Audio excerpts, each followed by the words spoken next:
same thing. So she keeps on coming on to the ooh-too bang bang. She come around for the ooh-too bang bang. Cause I put it down with my ooh-too bang bang. These other guys can't do the same thing. So she keeps on coming on to the ooh-too bang bang. When I'm singing, hey girl, talking to you, hey, hey. Should I get your name or should I call you baby? Look at the way you look around, like what do I say? And how do I get a ticket on that choo-choo train? She said she loves the way I sing and play, and the way my fingers move upon the ukulele. But she keeps looking down at my oole. Baby girl, just say you want the ooh-too bang bang. She come around for the ooh-too bang bang. Cause I put it down with my ooh-too bang bang. These other guys can't do the same thing. So she keeps on coming, yeah, for the ooh-too bang bang. For the ooh-too bang bang.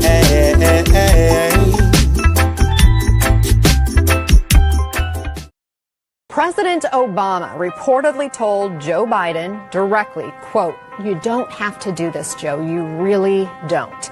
That is not a joke. That is a natural fact. I think Biden looked unsteady at many points. Play the radio. Make sure the television, make sure you have the record player on at night, the phone. He's not the most polished speaker anymore. The president my friend from Vermont thinks that. Watching his long, winding answers that don't really make sense in recent debates has also raised the question as to whether that has gotten worse and whether he is up for this. The fact is that the bills that the future president here. There's a lot of people who are concerned about Joe Biden's ability to carry the ball all the way across the end line without fumbling. Go to Joe 30330. He looked kind of unsteady and almost deer in the headlights. So what are we doing? What's going on right now? He's not that good at this. I mean, he's clearly not that strong a candidate, thinking on his feet. Anyway, my time's up. I'm sorry. I think there are some concerns, and they've been expressed by Democrats themselves. Poor kids are just as bright and just as talented as white kids. Over whether Joe Biden is equipped to withstand a very grueling campaign. We choose truth over facts. Joe Biden was really shaky, both because he was stumbling through his answers. I'm the vice president of the United States. And also because the substance of those answers hasn't really gotten better. Those details are irrelevant. I think we're going to see growing questions, wondering if he has the mental and physical stamina to get through this campaign. I love this place. Look, what's not to like about Vermont in terms of the beauty of it? And what a neat town. Obama warned Biden's aides to make sure Biden didn't embarrass himself. Imagine what would have happened if, God forbid, Barack Obama had been assassinated. It's a real conversation that is happening among Democrats. Has he lost a step? Is he too shaky? I want to be clear. I'm not going nuts. There are definitely moments where you listen to Joe Biden and you just wonder.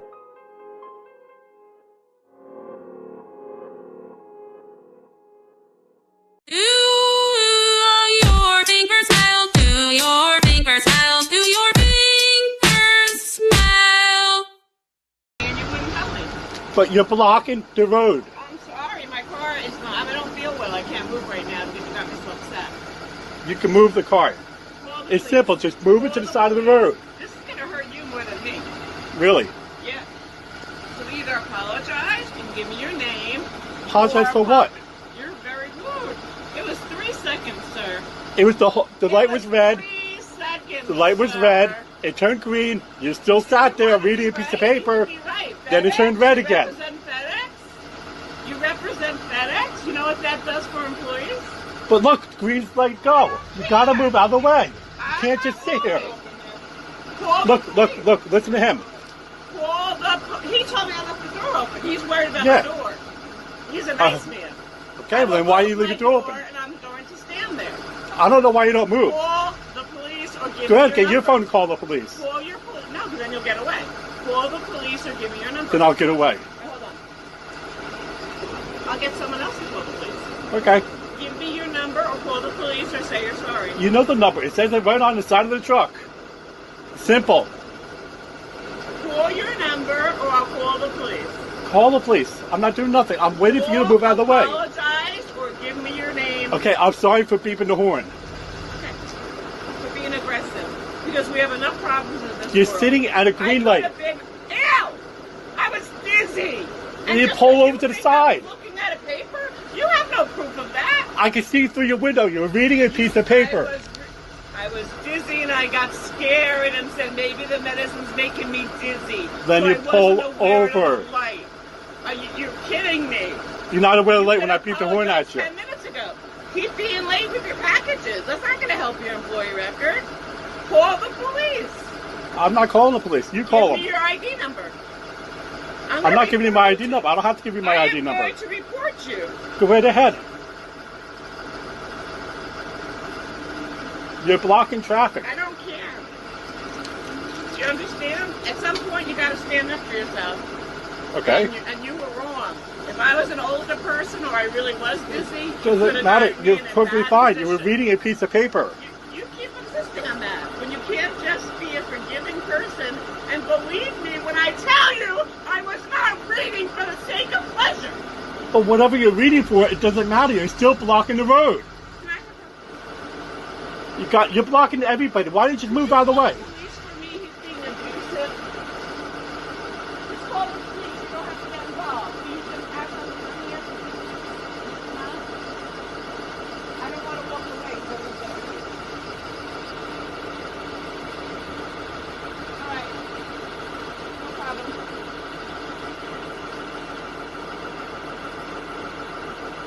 You're creating a lot of traffic here. I apologize already, but you're still blocking traffic. I don't know why you can't just move. Nobody wants to help anybody. Everybody's like you.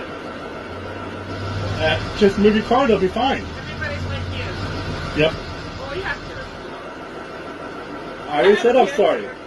Oh, yeah. Wow. Everybody knows somebody who's got all sorts of fucked up situations and they're happy. That's called perspective. Everybody can talk about somebody who's happier than them that has it way worse and sadder than them that has it way better, right? And if that's true, which it is for everybody if you think, then that becomes the actual game. That's what I think about. And that's what I'm trying to make popular. And that's why I think it's making an impact. Because it leads to a nice place, you know? Yeah, because I come from a place that's more zero, and so and the way I talk to people in that spot is not looking down at them, and it's not even trying to inspire them. It's just real. Everything I just said sounds inspirational. It's actually practical. It's not rah-rah shit like you can do it. Right. It's how are you choosing to look at your life? And then if you practically realize opportunity and be grateful for whatever the fuck you have, because somebody's always got it worse, well then it starts getting interesting.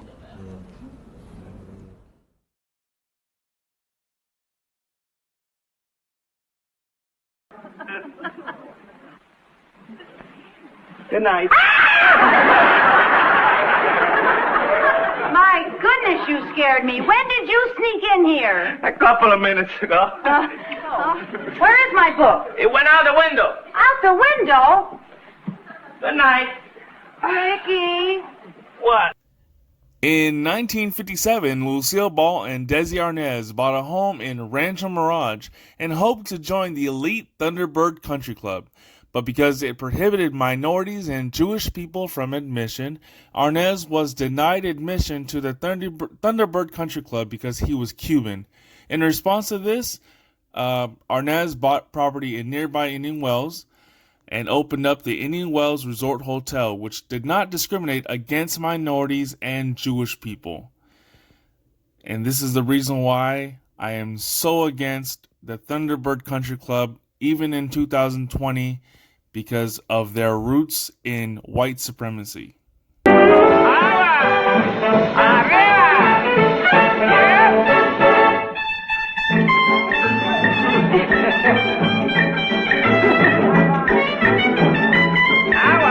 Very good, Maggie.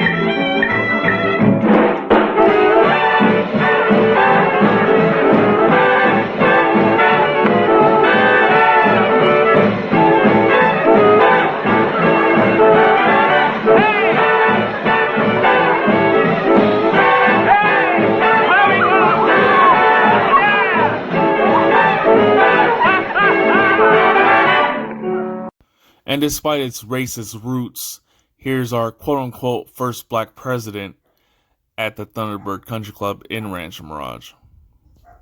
I'll start off with my credentials since apparently they matter. Oh, they definitely don't matter. I'm an 8-year military veteran. I'm a college student. I'm a black woman, and I believe that white privilege exists. So we're going to start with that. Thank you for your service. And the reason why white privilege exists is because you guys refuse to acknowledge the history that put people in this position. You want to tell me that white privilege doesn't exist when white people had a fucking upper hand for 250 years to develop generational wealth, and that black people didn't get the right to fucking vote until the 60s, and you're going to tell me that white privilege doesn't exist? So, that sounds like it first exists. Of all, there's a question I do want to ask, which I can't seem to get an answer. What can she not do in America that a white person can do? What opportunity? You served in the military. You've made good choices. You're getting rewarded for them. You're going to live in the American middle class. What privilege do I have that you don't have that is based on skin color, not on wealth or socioeconomic status? Please. The fact that you are sitting here with like little to no education trying to talk to people about white privilege is white privilege. Tell me one thing I said that's wrong, and don't use an argument from authority. Make a good argument. I have a degree. Don't I'm cite arguing your from credentials. authority I have because a I'm telling degree. you my life experience. That's not your life experience. Name That's a degree. one- Really? I'm sorry. Did you one live my thing- life? That means nothing. Did you live my life? That means that's a Name one degree. thing You're not smarter than that him you because you have a can't do degree. Just so you know that That's I a fallacy. can do. That's a fallacy. Name one thing that you can't do that I can do. I don't know. I can't make a whole $1. What? You can't? Why? Oh my God. You're trying to tell me in the military women aren't paid the same as men for equal work? In the military, up until 2 years ago, women weren't even allowed to do most of the jobs. Hi, King Churro here. Do you see this flag? This is the flag for the new United States Army. The Army of One, when I joined in 2002, when I enlisted in 2002. Let me tell you a little something. The whole thing about women in the same MOSs as the men, right? So yeah, up until 2, maybe 3, I think more than that now, almost 4 or 5 years ago, women are now allowed in combat MOSs, yeah? Infantry and so on and so forth. But let me tell you my own personal experience on that. It was in May of 2005. I want to say it's May 15, 2005. I was with the 814th Engineer Company, MRBC, which is Multi-Role Bridge Company. And we were assisting with, I got to look back into it. It was the Marine Corps, basically. We're crossing the Euphrates. I was a combat engineer, so we built bridges and we crossed the infantry, scouts, and, artillery and so on. You can even look it up. It's actually the Battle of Al Qaim, or also known as Operation Matador. And I was set in a position by a female lieutenant. Her name was Lieutenant Kunkel. She set me out there. She says, you cannot fire back. I was on a Mark 19.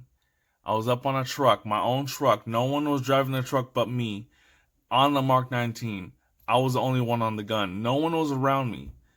And she says, you cannot fire. There are Marines on the outside perimeter and you can possibly hit them. I'm like, why the fuck would I be in that position then? You're just there to sit and to make a presence. 8 mortars came down towards me. Not on me per se. The closest was a few meters away. But 8 mortars came down on me. And her order was basically for me to sit there and die. And reason why I'm here today is there is a gentleman by the name of David Varney, then known as Sergeant Varney, E5. And he was on a 50 cal. And again, we were given the orders not to fire because of the Marines on the outside perimeter. But Sergeant Varney pulled up, was right next to me, and he basically had to call it in, and Lieutenant Kunkel still said, no, you need to hold your position. And then Sergeant Varney was like, I have a clear shot of the guy firing the mortars at us. Can I take the shot? No, you cannot. Okay, then it doesn't make sense for us to sit here. It makes stupid sense. Long story short, I had a female lieutenant, first lieutenant, tell me where to fucking sit in combat. So fuck you if you fucking think that it's okay for you to argue against anything that has to do with the military and females, because obviously,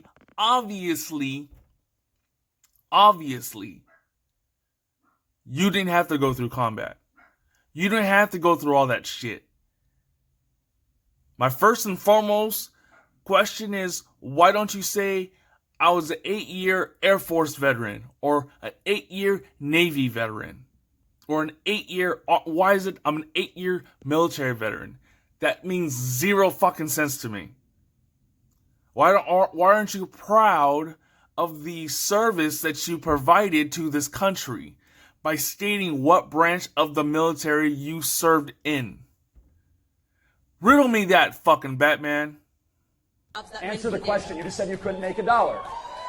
You said you could not make $1. You serve in the military, which Not is to mention that people in the military actually get paid a bullshit wage, but we're not going to talk about that. Now we're moving let's talk about. Sadly, you're right. We did get paid very fucking poorly while putting our fucking lives out on the line.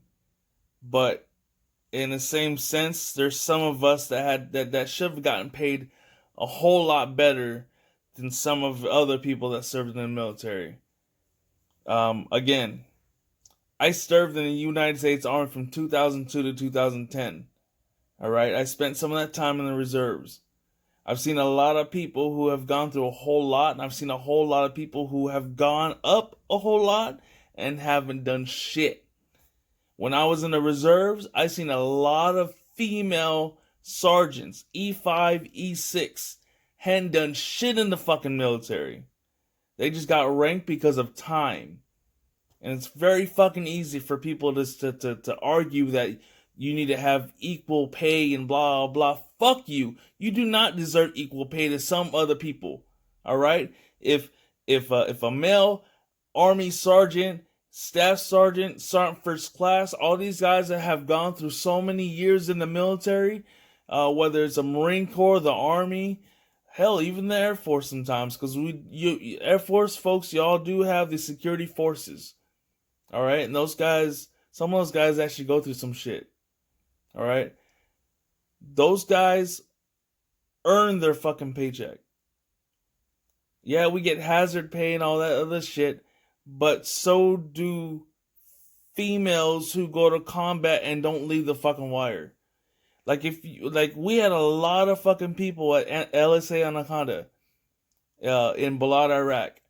We had a lot of people there, and majority of the females were in combat support or even like logistic. They never left the fucking wire for nothing. And they got paid the same combat hazard pay as those of us who did leave the wire on a daily fucking basis. So fuck you again in regards to that. You know, we got equally paid in the military. You got out as a civilian after 8 years, and you now you're deciding that you're not making the same as somebody else who probably has an engineering degree, and you are barely sitting at a fucking liberal arts degree. Yeah, shut the fuck up. That has nothing to do with skin color. You want to say that everyone in the military what can I not do? So that makes it right. Lie, and they also sell. There's so many different ways they sell your oppression, and she has purchased all of them today. What frustrates me is you served our country, which deserves to be applauded, and you have lived a life of a victor, and you have the gumption to tell me you're a victim without evidence. You were not able to cite one thing that you cannot do that I can do. If you make good choices, you will get those choices rewarded.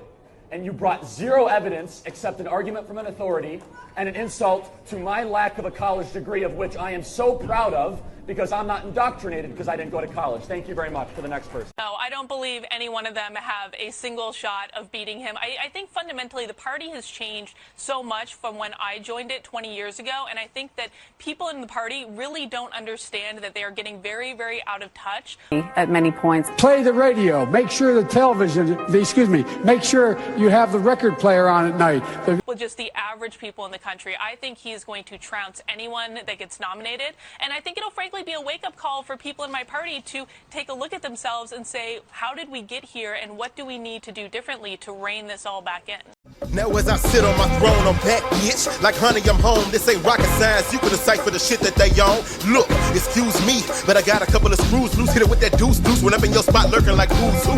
These rappers ain't talking about nothing like they're mumbling. Instead of teaching a youth how to overthrow the government. I seen it all before, so ain't shit you can tell me. Got bread, but I ain't buying whatever you trying to sell me. Yeah, I'm psycho, but I don't need a CAT scan. I'm the worst nightmare, a young intelligent black man. I'm in the trenches wondering who shoots first. While you on your timeline trying to quench your thirst. Yeah, and you wonder why these white folks call you nigga. If you stupid and lazy as fuck, then you are a nigga. Our society's ass backwards like an acrobat, and all you do is look at your phone like, is it an app for that? They wonder why they put a black man in office, so it's niggas that eat up every single thing that they offer. Killing kids with propaganda like we didn't notice. Hit the lights and watch the scatter kill us all like roaches, nigga.